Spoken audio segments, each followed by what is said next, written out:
Жил-да-был Эрих Фром, он мало был кому знаком, а те, кто знал его, считали ненормальным чудаком.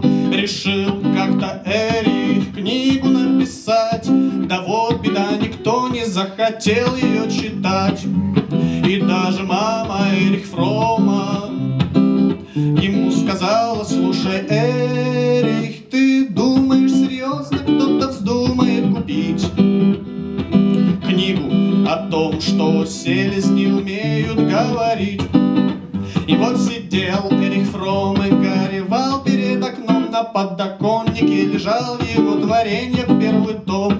Тут в дверь вдруг стук раздался, заходит человек, снимает шляпу, ставит трость и утку достает. Вы вроде книгу написали, да что? Да вот взгляните сами, я вижу в этом селезне большой потенциал. Но за 2 года он и слова не сказал. И открыли они вместе 25-ю главу, чтоб узнать, как молчуна растормошить.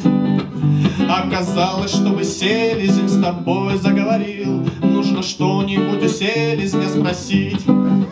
И спросил Эрих Фром: ну не знаю, как дела? И ответил ему селезень кря-кря. И обнялись трое сразу: утка, Эрих, человек. Значит, книгу он писал свою не зря.